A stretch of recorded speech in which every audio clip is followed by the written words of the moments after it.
Hello, my name is David Fiedler. I'm the editor of the Living Ideas Journal and the Stoic Insights website. And today, it's my pleasure to speak with Kieran Fox, the author of an incredible new book, I Am a Part of Infinity, The Spiritual Journey of Albert Einstein. So how are you doing today, Kieran? This is the official publication date of your book. Yeah, doing well. Yeah, this is the big day, so very exciting. And yeah, and lovely sunrise today in California. So it's kind of breakfast with Einstein. I realized it's kind of similar to your breakfast with Seneca. Excellent. Well, Kieran has some amazing credentials.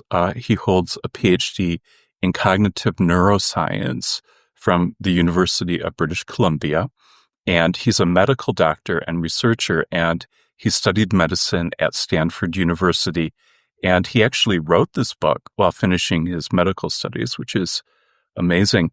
So, Kieran, could you tell us how you became interested in Einstein in the first place?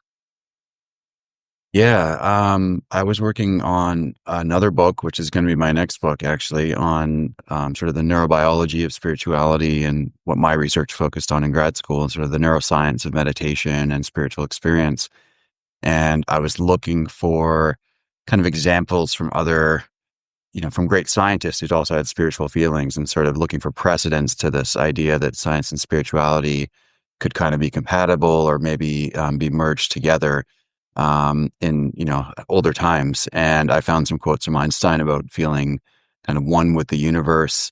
And I just got hooked by that. And I thought, he must know some of this stuff. He must have been exposed to, Buddhism or the Upanishads or something, because the way he explains these quotes is just so similar to Eastern spirituality.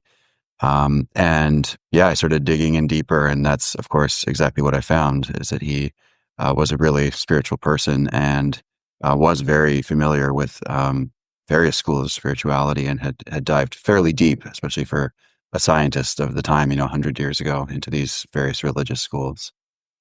Right. So, in this conversation, we'll also discuss what Einstein's thinking had in common with different schools of Greek philosophy, including the Pythagoreans and the Stoics. But to start off, what does the title of your book, I Am a Part of Infinity, tell us about Einstein's thought? Because in a sense, this is really a key for understanding both his scientific and spiritual worldviews.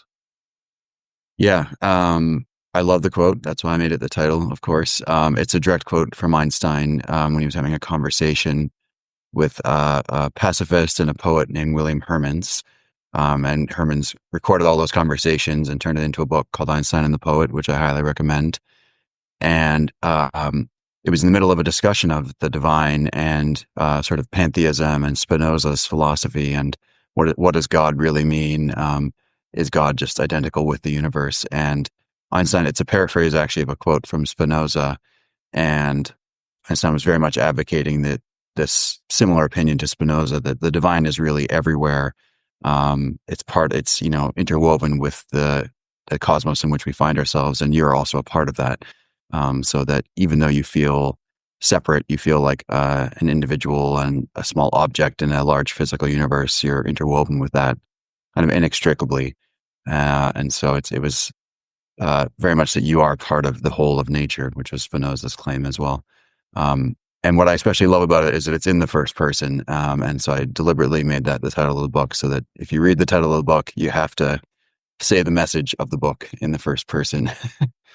Right, right. Well, I've been studying philosophy and science for a long time, and uh, science was a branch of philosophy really only until like maybe 200 years ago, going all the way back to the ancient Greeks. And one of the things that I realized is that you can look at science and philosophy in the ultimate sense as asking the same question: what is the relationship of the part to the greater whole? So, in terms of science or natural philosophy, the relationship of the part to the greater whole, that's sort of like cosmology, like what is our relationship to the cosmos? Well, Einstein just gave away what his view Yeah. of that was. And then also like in say like ethics and political philosophy. We have, individuals and what is their relationship to society and to other people. So underlying all of these fields is that kind of ultimate question, which has really never gone away. It's still the basis of them. And one thing that you wrote a lot about is Einstein's interest in the role of wonder, awe, and curiosity in science. And could you explain why that was so important to him? Yeah, I think something he identified is that there's sort of a dominant emotion that sort of casts a shadow or is the foundation of every religion. And a lot of our older religions, it was kind of fear, it's fear of the gods or fear of demonic spirits or what have you. And as we move into what he called the second phase religions, which are what most of us follow today, it becomes more of a positive emotion where it's love and forgiveness and kindness or dominant themes, for example, in Christianity. And sort of the dominant idea of what God or the divine is this loving, kind of forgiving force. And I think he saw that as a step forward in his mind. But I think the way he saw it is that the really accurate emotion, if you're a thinker or a scientist or philosopher or what he would call a truly religious person, is wonder, because the reality is we just don't know. And so it's nice to think that God is a force of love, and it might be effective for your community to fear God and keep people in line morally and following ethical rules.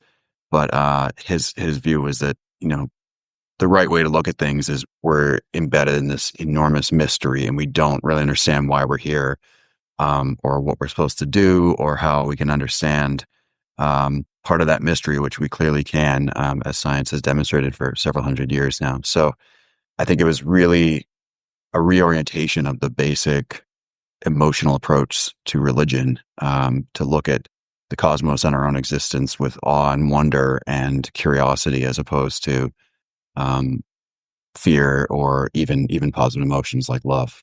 Yeah, it's really interesting because this was an idea that Plato expressed through Socrates, or maybe Socrates actually said this, but there's this famous saying in Plato, quoting Socrates, that wonder is the beginning of all philosophy, and that would apply to science as well.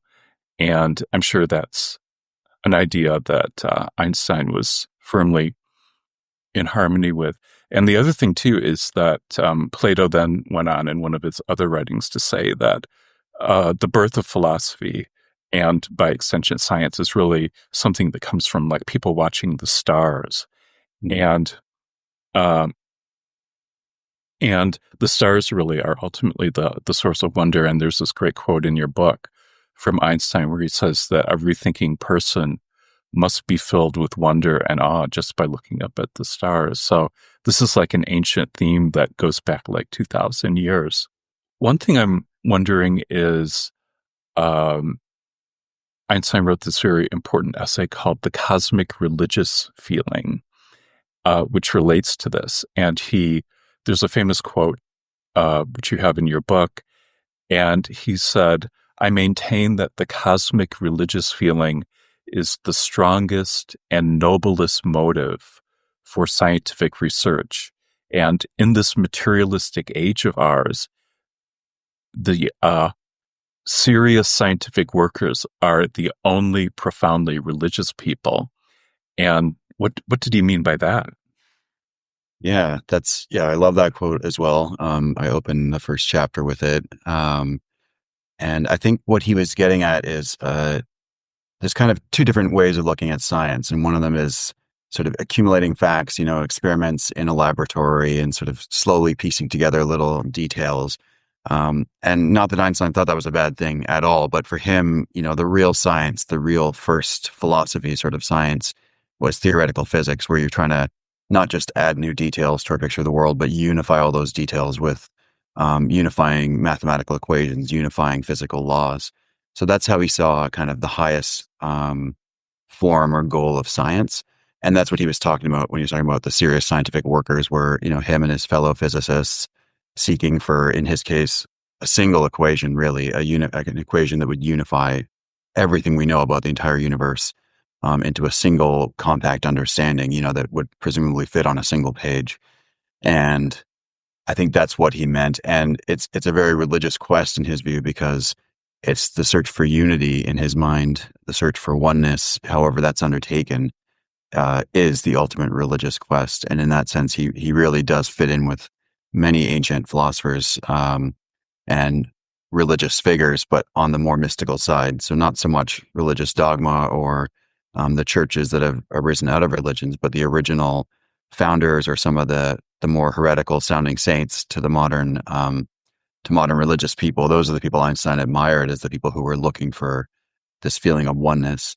And I think that the radical kind of innovation that, as you know, is not so much an innovation, it actually goes back a long way to the Pythagoreans, was to say, there's another way of doing this. It isn't just, meditating in a cave or even, living the saintly life with acts of kindness.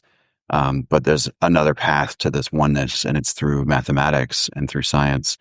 And so that's, I think, the mission he was talking about, the goal he was talking about, and why he thought people pursuing, theoretical physics were actually the real mystics of the modern age. Mm. So Einstein really saw himself in this Pythagorean tradition, or being part of the Pythagorean tradition, and he felt that the Pythagoreans were actually correct in assuming that there was a mathematical structure to the cosmos. Yeah, I think he absolutely agreed with that. I think that was actually, I call it the fundamental Pythagorean faith. It's kind of the single axiom in that tradition that is not challenged and not questioned, is that there is a mathematical or proportional order of some kind underlying reality, and we can understand it on some level. And there's a connecting bridge there, which is that the reason we can understand it is because we're part of it, because it's inside us as well. So it's actually kind of one idea, but it feels like three ideas, which is, there's this order, there's our ability to comprehend it, and there's this connection between us and that order, and it all kind of boils down to one thing. Mm-hmm. And I think it took me a long time to actually find the quotes that proved. I mean, I could sense this all through his writings, and he talks about his faith in the harmony of the universe in many, many places. But it took a long time, a lot of reading random books to find an actual quote from him, where a young friend, a young admirer who I think lived next door in Princeton, if I remember correctly, and spent time with him, and said, how would you like to go down in history? And he lists all these great figures, Ptolemy, Plato, Pythagoras. He said, that's how I'd like to go down in history, in this line of people who used mathematics and numbers and proportion to try to understand the unity of the cosmos. So he actually very explicitly put himself into that tradition and said, that's how I'd like to be seen, as part of this tradition. So It's interesting because if you go back in time and look at the earliest Greek philosophers, the pre-Socratics, and this is true actually for most of the Greek philosophers, is that they will talk about God, but they never meant the term God in the way that like modern theists do, because none of them felt that there was some kind of divine force outside of the universe that maybe in some sense like drew up a plan for creation and then brought the universe into being. But they saw essentially a kind of divine power as being present within nature and identical with nature. And based on your book, it seems like Einstein followed exactly the same view, because he described himself as a deeply religious non-believer, and he didn't believe in traditional ideas about God, but at the same time, he refused to call himself an atheist. This is something that you find actually with pantheism, and I explored this in one of the chapters of my book on Seneca, because the Stoics use the word God like all the time, except that they didn't believe in a God outside of the universe. And one of the things that the Stoics said is that you should be grateful for your existence, and actually the mark of a life that's really well lived is that on your deathbed, you'll feel this gratitude towards the universe for giving you an opportunity to, contemplate all these mysteries of nature, which I'm sure, which I'm sure Einstein would have been in favor of. But sometimes this creates a problem for modern readers who aren't religious. And so what you can do is you can substitute, if you don't like, their use of the term God, you can always substitute it with nature, and they would have never complained about that substitution. But it's interesting that they still had these feelings of, gratitude for their existence, even though if it wasn't aimed at a personal God, they attribute that to the universe. And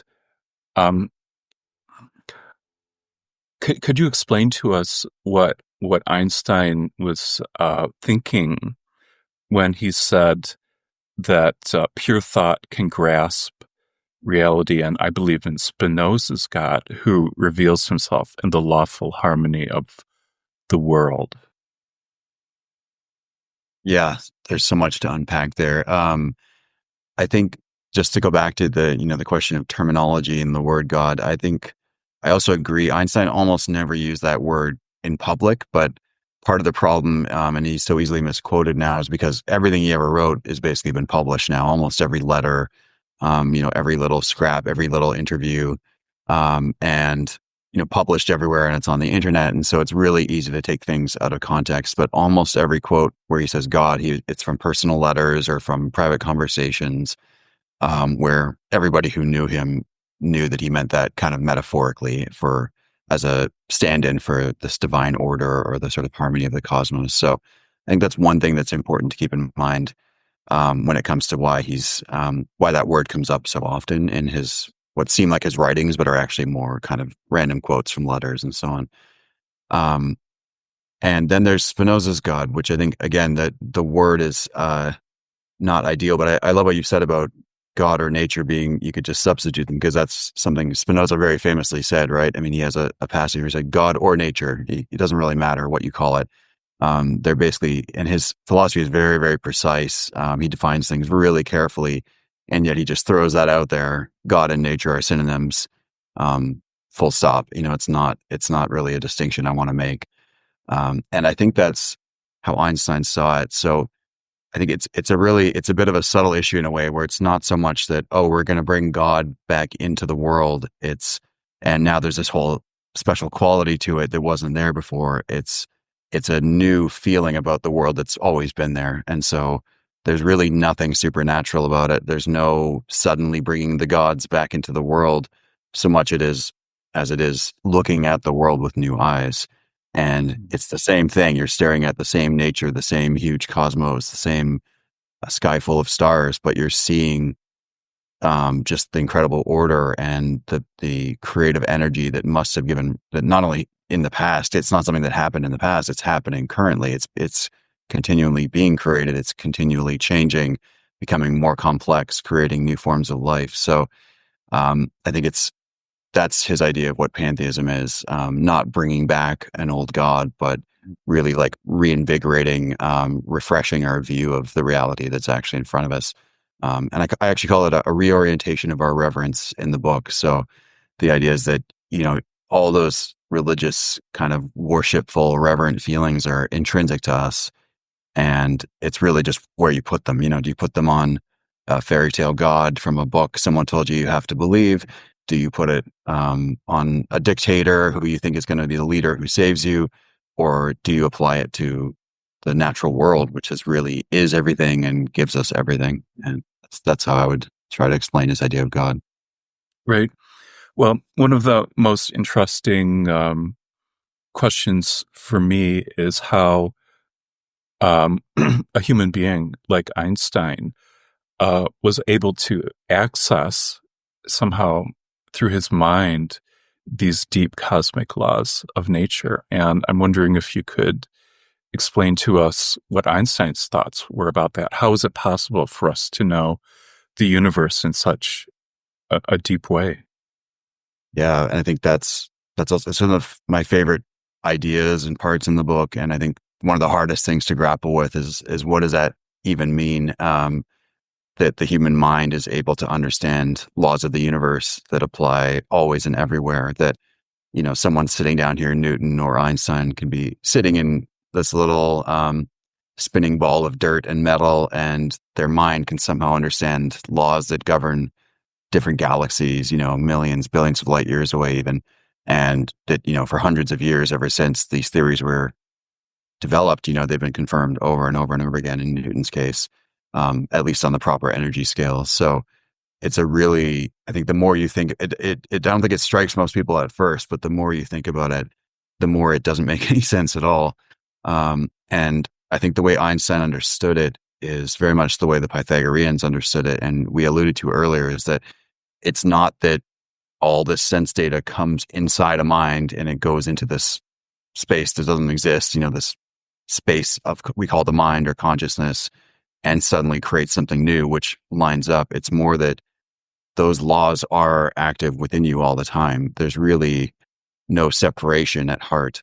And so, your brain, your mind are made up of the same atoms and follows the same physical laws, the gravitational laws, and, the laws of nuclear forces. All that is quite literally not only inside your brain or inside your mind, but it is and makes up your mind in the exact same way that it makes up the rest of the cosmos and governs the rest of the cosmos. And so, again, it's such a difficult thing to even talk about in words, but he talked about it as sort of an attunement or the same divine creative force arising in the form of insight. And he actually talked about his scientific insights into special relativity, general relativity as basically divine revelations. He called them grace from God or ideas coming from God. Of course, even that word metaphorically, but that's very much how he saw it. He called it a rapture, a sudden illumination. So for him, it was really that same force somehow manifesting inside the human mind in an orderly way. And for the individual, for the ego who's kind of receiving that, it feels like this gift from the divine. And then the work, the sort of responsibility of receiving that is to turn it into proper science or turn it into an equation that you can actually share and then confirm with other scientists. Mm-hmm. So Einstein's views really corresponded quite deeply with the Stoics and other Greek philosophers in terms of his belief that there's rationality present in nature. And there's some very good quotes in your book about that. He spoke of a deep conviction in the rationality of the universe, and he felt awe and reverence for the manifest reason which appears in reality, or the reason incarnate in existence. And essentially, you could correlate this with different philosophical schools, but the Stoics, this was this was like a foundational idea of Stoicism, that rationality is present in the world, and rationality is also present in human beings. And so at one level, it's the rational spark within us that allows us to understand the rationality present in nature, because, it's the same thing. And you can see this also like in the history of science and cosmology. For example, with like Kepler's three planetary laws, which describe the planetary motions. And you look at them and you see that, this is like a perfectly rational pattern that can be described mathematically. And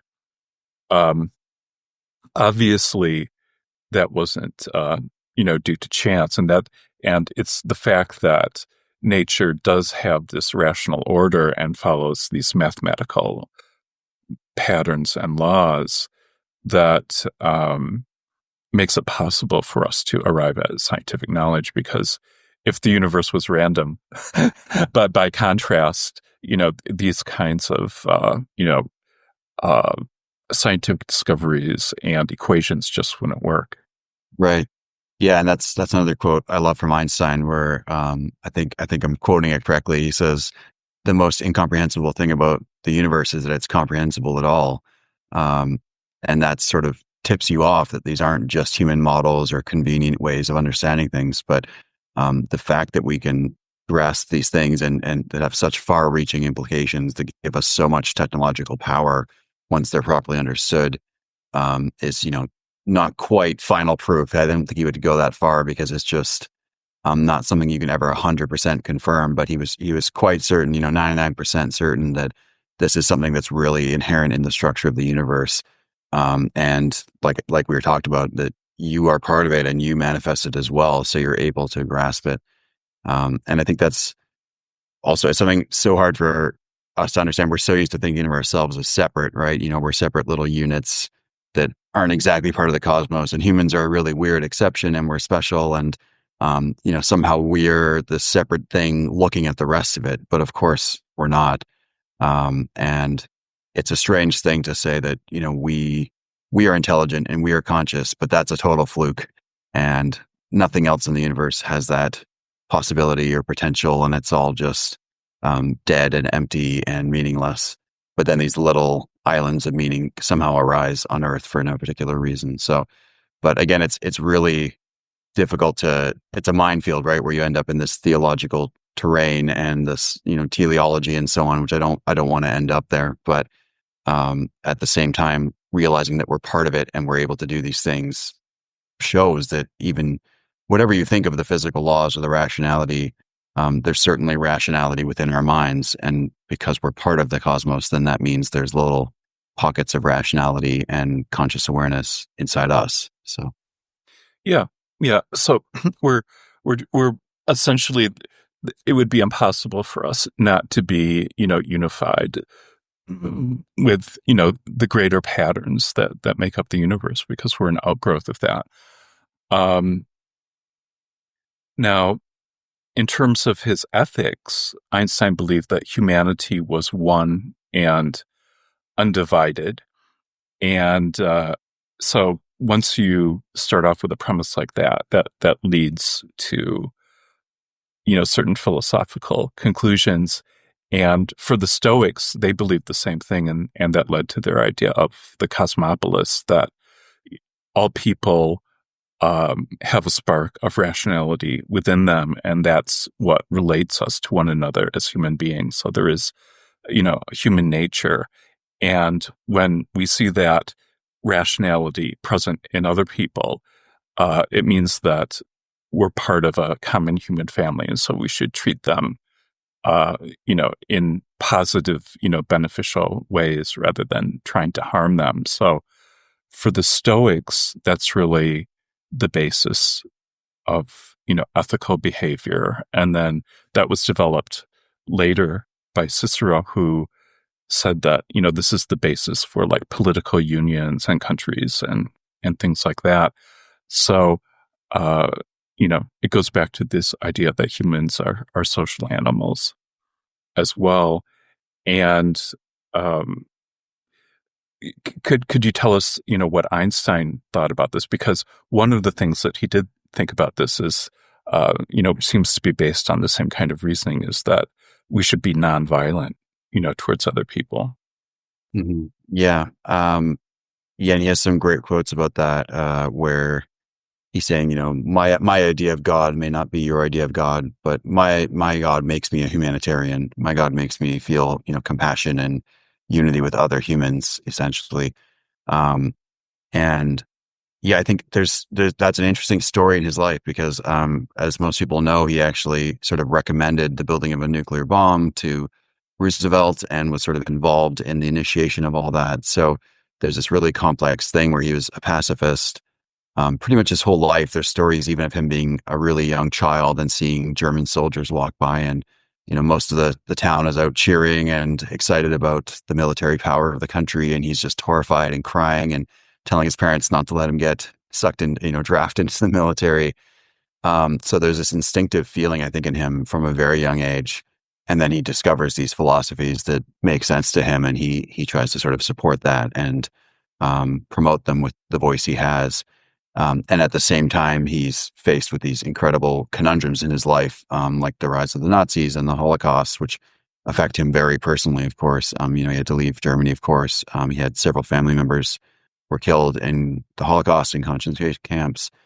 So he's in this incredible dilemma where his instincts and his sort of religious ideals really are pacifism, and yet he's faced with, arguably the most evil, destructive force ever. And he sort of finds some compromise there. And I think he pointed to Gandhi actually as kind of the greatest living exemplar of this. And I dwelled on that quite a bit in the book because Gandhi also has beautiful, beautiful writings on this idea, and expresses it really well, that it is that sense of oneness, of non-duality, that gave him his strength. And that's what he says, that it looks like I'm a person who's doing all this great political work, but really I'm relying on this unseen force, this feeling of unity or non-duality with everything living, that everything that exists. And that gives me the strength to continue to feel that all the time. And it allows me to behave in this way that looks otherworldly or saintly or kind of superhuman to other people. And again, it gives you this really interesting paradox. And Einstein pointed this out in a eulogy for Gandhi after he was assassinated, is that Gandhi was like, I am trusting in this force, and I'm not going to allow any violence or weapons near me. So he refused to have armed protection, even though many people wanted to kill him.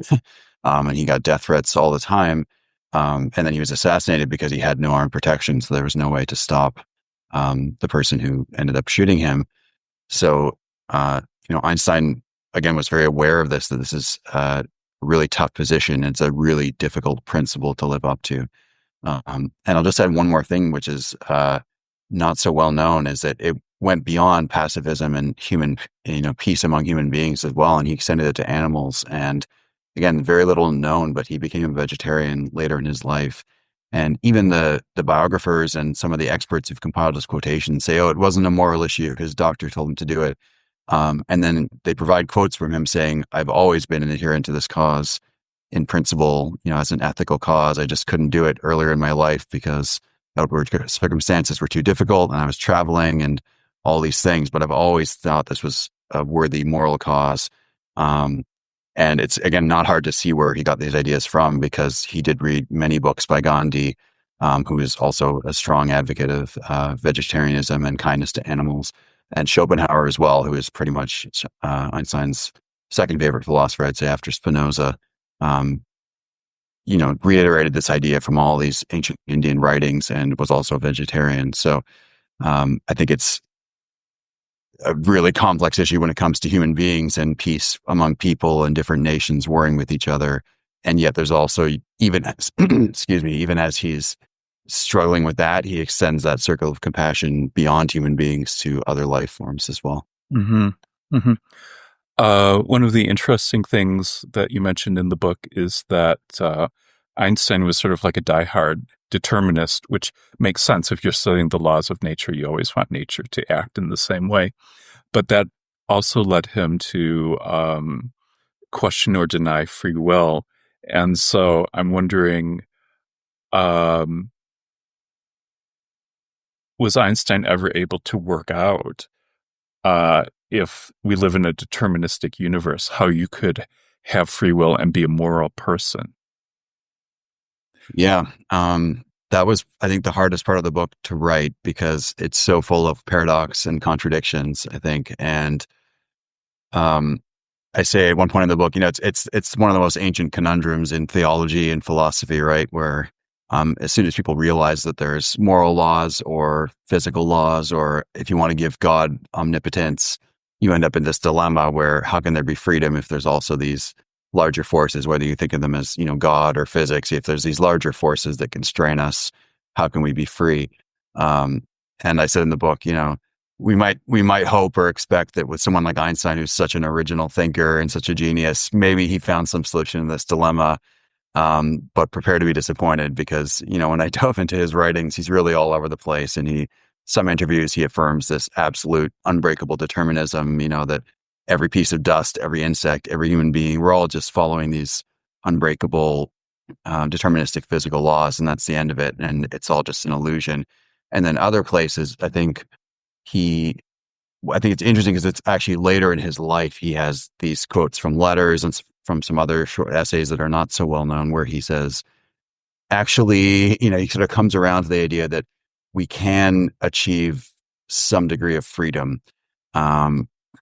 And I love the way he frames it because it's actually very much in line with most spiritual kind of religious schools over the last few thousand years, which is that it's not as if free will is just some gift and we do whatever we want. There's all these temptations, there's the other social forces, there's our, instincts that make us selfish. All these things are kind of fighting against us. And freedom or free will is really something you kind of earn or you develop over time through practice and through controlling, the lesser side of yourself and sort of yielding to the higher side of yourself or to your ideals.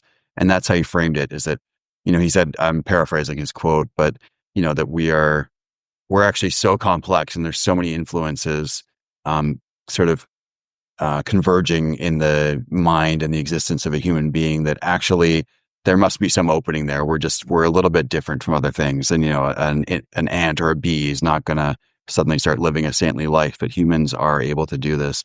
And I also think it's nice to point out that he pointed to the Greeks and the Chinese sages. He said were the kind of leaders in this field, and they developed this idea to a higher degree than anyone else, that this conscious cultivation of these positive sort of social goals and these positive goals for the individual, freeing yourself from egoistic desires, had been quite well developed in ancient Greece and in ancient China. And we could use those people as examples essentially for kind of cultivating this more free, more open-minded, more, approaching life as part of infinity and treating other people accordingly. So. Yeah. Yeah. The Stoics believed in a deterministic universe as well, but they didn't deny free will. And in philosophy, this is called compatibilism, which means that free will is compatible with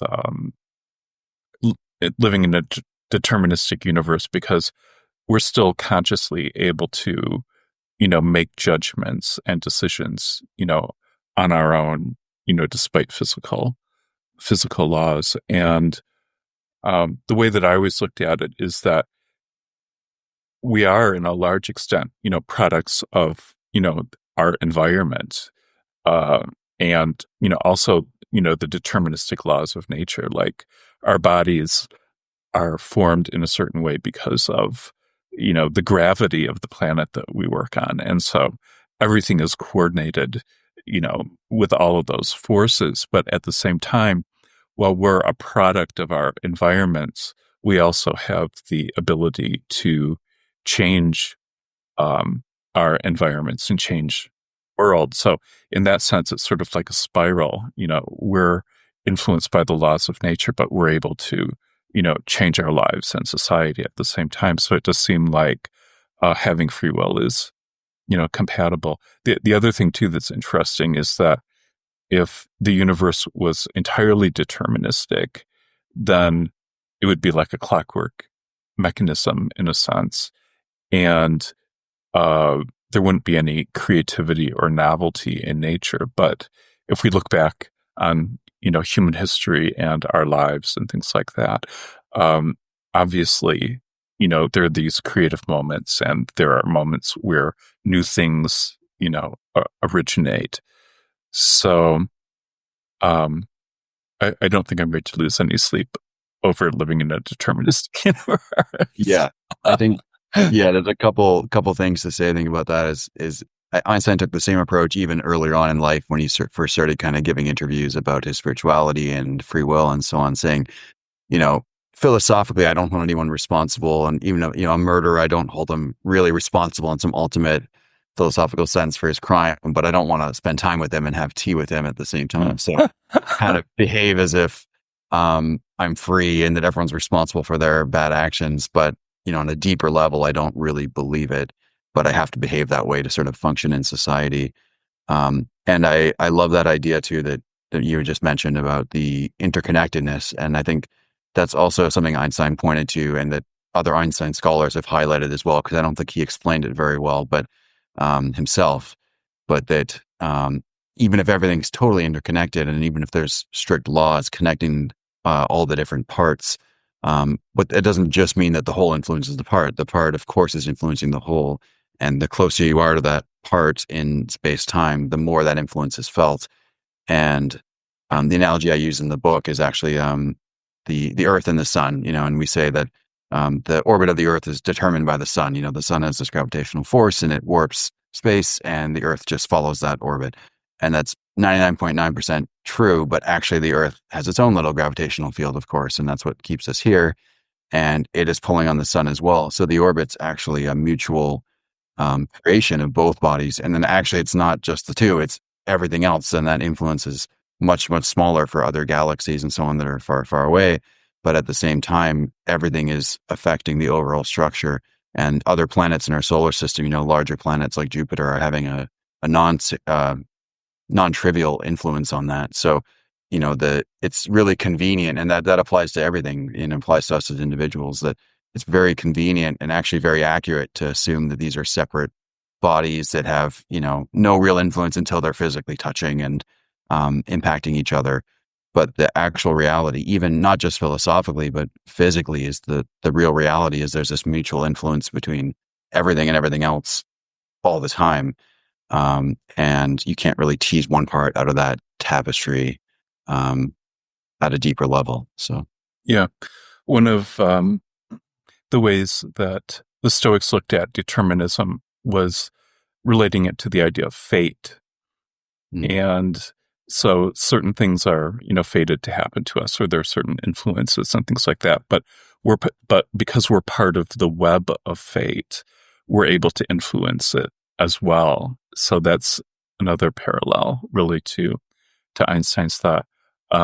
It's funny that that at times he questioned free will, because I would say that Einstein and his life's work is probably one of the great manifestations of free will, because either he decided to take the course that he did, or through some miracle, the universe preordained it. Yeah. Yeah. I think there's a great quote from that with an interview with him. I think it was from 1930. And he said, that's we talked about earlier. It's like you're almost kind of just channeling those laws or that creative power through yourself. And the interviewer asked him, he said, Henry Ford told me the same thing once, that he didn't really choose his life or build his empire. He just listened to this inner voice or this inner power. And Einstein said, yeah, Socrates said the same thing. I'm following my daimon. I'm listening to the sort of the divine voice or the divine whisper, or, what the gods command me to do. And that's why I'm living this life that looks extraordinary from the outside in some ways. And we already just talked about it with Gandhi. It was the same thing. He's trying to align himself with, what he thought of as Brahman, or what he called God sometimes. And I think that's kind of the mystery, is that the people who almost are the least free in some sense, the people who are kind of feel most aligned with something deeper and almost deterministic, look to us like these free spirits and these incredibly original and creative people. But when you read their writings and you read what they said, no, I'm kind of channeling almost, or I'm a conduit for these deeper things, and I don't really have a choice here. I'm kind of along for the ride, and this power is kind of controlling my life. So that's the other side of it, isn't it? Because, for example, when you write a book, if it's a good book, I mean, authors will typically have this experience as they'll become very, very interested in something, and they'll feel that they don't have a choice about it. So they're like following the daimon. And you could see that in Einstein's case, is that, and that's really the way that it was too with, I think, all of the really great scientists in the Western tradition, is that the type of research they were following was so important to them that they didn't feel like they had any choice but to go down that path. And otherwise it would not have been sustainable. So that's really, maybe there's a message, in that for us today, that we should really find out or try to discover those things that are, the most important things that we could potentially do as individuals, and make, a kind of go down there. Yeah. What can you not live with not doing, I guess. Exactly. Right. You just reminded me, there's a great quote from Einstein about this, where he directly compares his scientific work to religious practice. And I'm just paraphrasing because I don't remember the exact quote, but he says, the daily effort comes straight from the heart. There's no deliberate intention. I'm not sitting down saying like, okay, I'm going to discover a new physical theory today. It's just, this is what I must do. This is what my soul is calling me to do. Um, and I would definitely agree. That's how this book was written, to be honest. I mean, I was writing it in medical school and, it was not a healthy process, right? But it was something I couldn't say no to. And it's exactly what you said. It was an obsession, really. And I think it's easy to look back on the scientists too and say, oh, well, like, look, these great geniuses and look what they accomplished. But the reality in their lifetime, especially less so for Einstein, who was, famous and kind of adored in his lifetime. But many of these scientists, were threatened. Galileo was threatened with torture and execution. Giordano Bruno was burned alive. And so in most cases, it was almost at great personal expense that they were giving these gifts to the rest of us and creating modern science. It was against their culture at great personal expense and risk to themselves. So it's, again, easy to look back and say, of course they did it because it made them famous and, they've contributed to science and so on. But if you actually look at what was happening in the time, it was really pushing against the cultural currents of the time, and creating a lot of friction and again, like real risk to their lives for people. And I think that is the best way to understand that, is that it was not really an option. Their minds just couldn't rest without having these, thinking these things through and trying to understand the world around them. So, Yeah, absolutely. Um, well, some of the people watching this are interested in Stoicism, so I just wanted to briefly mention some of the overlaps between Einstein and Stoicism. There are 6 places when I was reading the book where I saw that he really overlapped with Stoic thought. I'm not saying that he necessarily studied Stoicism, but he had sort of the same kind of, like mental leanings that the Stoics did. And there are 2 places where he doesn't overlap with them. But the first one is that they were both monists. They believed everything is made out of one substance and interconnected. And they were both pantheists. God and nature are identical. And so they weren't theists, but pantheists. They both believed that rationality is present in nature. And so that's a core idea both in Einstein and Stoicism. And that we are rational creatures because the cosmos itself embodies order and rationality. So we emerge from that. Ethics, humanity is one. And, that leads to various, ethical conclusions. And for the Stoics, that was the cosmopolis, that we're all citizens of the cosmic city. The cosmic religious feeling. So you can see that like very clearly in some of the Stoic writings, but especially the meditations of Marcus Aurelius. So it didn't inspire everyone to do scientific research the way that it inspired Einstein, but it did inspire people to contemplate the fact that they're part of, this great cosmic pattern.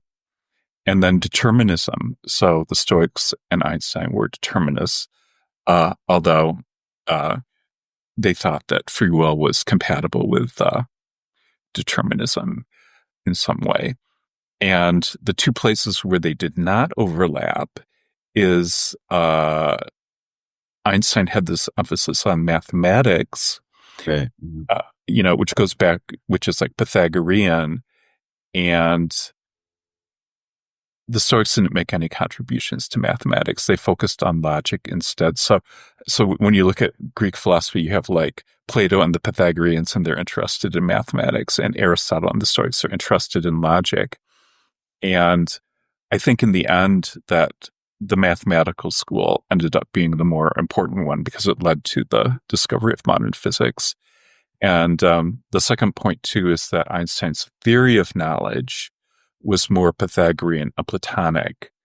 And that's the second point where Einstein and the Stoics don't really overlap. So I'm not going to describe the Stoic theory of knowledge because it's like too complicated. But this Pythagorean and Platonic view is that, internally through the mind, we have access to, the same principles that the universe is based Mhm. on. So it was really interesting for me, to read the book and take those points into account as well, because, in some ways Einstein was influenced by ancient philosophy, but I think, people have, certain cognitive styles, and his cognitive style, you know, just naturally, I mean, it's like he was a modern day pre-Socratic philosopher or Stoic in some ways, Mhm. in addition to all of these other influences. Yeah, and I think there's lots of kind of myths about him, legends of his the sort of saintly life, especially in his later years in Princeton, and refuses to wear socks and walks around in sandals and shows up to, super famous, fancy dinners with famous people in an old sweater full of holes. He refuses to wear ties or comb his hair or anything. So he's kind of living this very almost ascetic lifestyle. And yeah, I actually wanted to circle back because you were just made me think of something interesting with the theory of knowledge, which we didn't get into that deeply, and um, how the mind really understands. And I think it does line up well with Plato's idea of anamnesis, that knowing is really remembering, it's really recollecting, and that your soul or your mind is one incarnation in some sense of this same underlying force of this divine order, and it can't really learn anything new. It's of the same essence as everything else. It's of the same essence as the physical laws or whatever you want to call it. And so you're really just remembering yourself or remembering things that you've seen before on some level. And I think Einstein and also Wolfgang Pauli, who we haven't talked about yet, saw it in very much the same way, that it's kind of like you're attuning or you're kind of aligning yourself with it, but you're also kind of just seeing something that is part of you and that has always been there. And it's not really a discovery so much as just showing something that was always there all the time. So, Yeah. Or if not a discovery, it's an uncovering right. of Yeah. something. Yeah. Yeah. Yeah. Um, can you tell us a little bit about the book that you're working on now? Yeah, it's still, it's embryonic, it's still amorphous and kind of evolving, but the basic idea is to I guess the way I put it is, this Einstein book is kind of physics plus spirituality, or how do those things interact, or how can they be integrated? And the next one is a similar idea, but for biology rather than physics, and specifically neurobiology, neuroscience, which is my actual field. Whereas physics, I'm a total amateur and had to teach myself everything I needed to know for this book.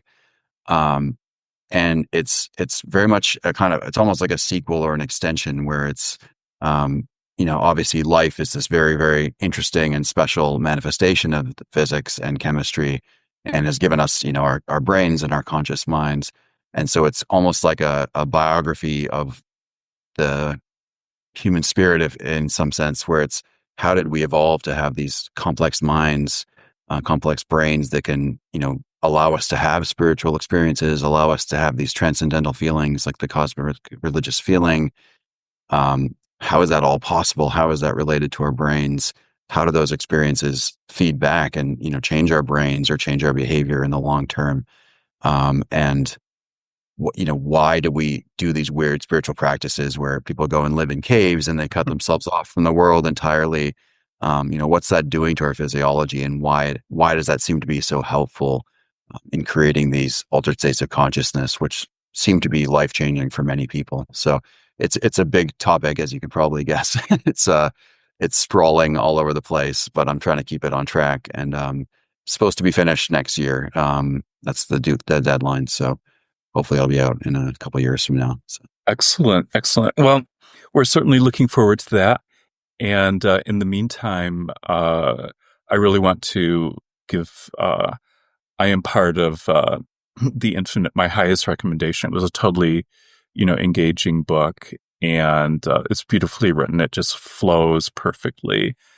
And, so it was definitely one of the best things I've read over the past several years. And the level of research that you brought to it is like unbelievable. So, uh, for people who want to, you know, dig deeper, there's like 100 pages of endnotes documenting all of Einstein's quotations. So you did a really great job organizing all of that and made it into a very enjoyable reading experience as well. So that's very hard to do. So congratulations on that. Yeah, thanks. So glad you enjoyed reading it. Yeah, excellent. Well, anyways, we will be in touch and we'll talk about your next book when it comes out. And in the meantime, if you're watching this video, please like the video and share it with people who might appreciate it.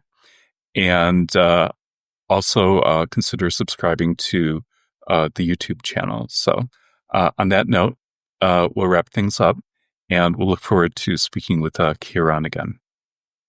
Thanks so much, David. Okay, thank you.